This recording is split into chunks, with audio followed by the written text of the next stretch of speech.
One of my favourite key words in the whole of the Quran is this word Fitrah, and just wanted to explain to you why I find it so interesting.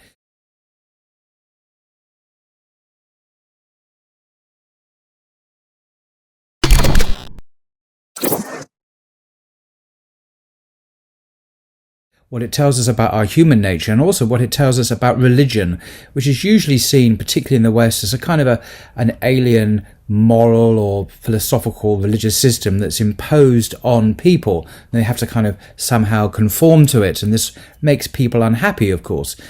But the Quran has a very interesting insight into this whole subject of our human nature and religion. And this word fitrah is a key word, encapsulates this very notion. And I'm just going to read a few words from Qur'anic Keywords, a reference guide by Abdul Rashid Siddiqui, who lives in the UK. Excuse me. So he says, under the section entitled Fitrah, Fitrah means natural disposition, temperament, constitution, innate character or instinct. In the Quran, it refers to human nature, which is essentially good. So unlike in, say, Christianity, where particularly in its more severe forms, our nature is so corrupted by the fall, this catastrophic cosmic event that happened at the beginning of the human race. Adam and Eve fell, and this affected actually the universe. Traditionally, that was the view, that the disease and death we see in the world all came from this primordial fall, and obviously bequeathed to us original sin as well. This is not in the Quran, obviously. So the author continues very helpfully. He says, there's an inborn sense of morality in all human beings. Throughout the ages, certain qualities have been warmly approved of by society, while others have been consistently condemned. People by instinct appreciate truthfulness, charity, courage, honesty, hospitality, loyalty, sympathy, fidelity, justice, and many other good qualities. Equally, they disdain, they reject, they dislike hypocrisy, bigotry, injustice, falsehood, betrayal, infidelity, cowardice, cruelty, and rudeness. When they become part of the collective behavior of society, the personal moral values bring about a just, compassionate, and morally upright society and state.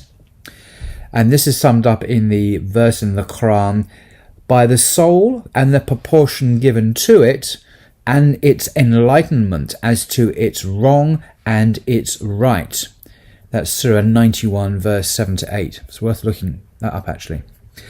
Fitrah is the duty imposed by Allah on human beings as it is stated in the Quran. Now, this is a key verse, 30:30, the 30th chapter of the Quran, 30th verse. There are different translations of it, but the one here, set your face steadily and truly on the faith. Establish Allah's handiwork according to the pattern which he has made for mankind. Let there be no change in the work created by Allah. Yusuf Ali, in his translation and commentary in this one, maintains that this verse indicates that man is created innocent, pure, true, free, inclined to right and virtue, and endued with true understanding about his own position in the universe and about Allah's goodness, wisdom, and power. Allah, in his mercy, has given us the basic instincts to differentiate between good and evil. And you'll find, as this analysis suggests, you will find this in any civilization.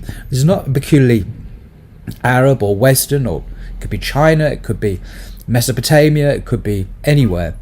These virtues and vices are universally understood to be real, and they attract criticism or praise accordingly.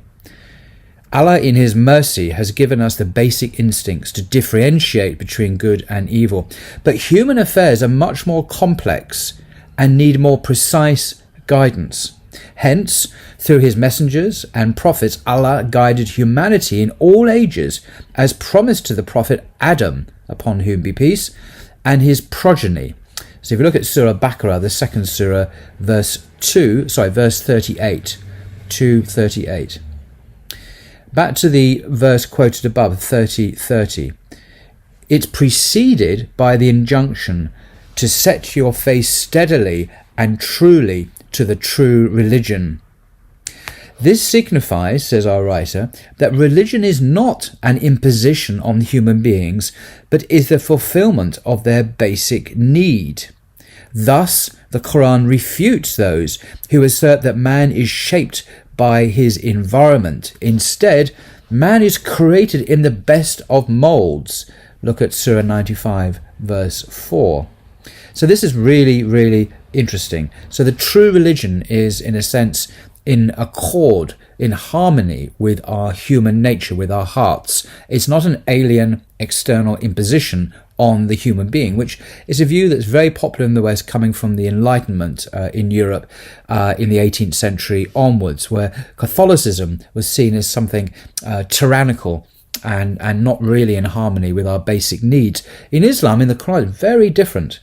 That the faith, Islam, is a part of our natural disposition. It's how we're created, how we're made, according to Islam. So man is created in the best of molds, created by God, of course. And then there's an amazing hadith of the Prophet, upon whom be peace. He is reported to have said, every child who is born of Fitrah, is the natural disposition, it is his parents who later convert him to be Christian, Jew, or fire worshipper. That's a kind of Zoroastrian faith. And that's in Bukhari and in Muslim. So that's absolutely remarkable, I think. And what little I read on this, Ibn Taymiyyah is particularly famous for having really elaborated this concept hugely in his work, more than anyone else before and possibly since. And I think it really is a key psychological insight into our nature.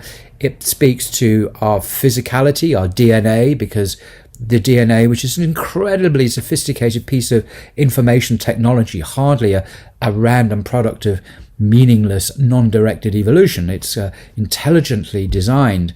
This concept of the Fitrah can now be unpacked much more richly and with much greater knowledge in the light of what we now know in science, confirming, actually, this key word in the Quran. Anyway, I found that very interesting. There are other keywords in here I might explore as well. We'll see. Until next time.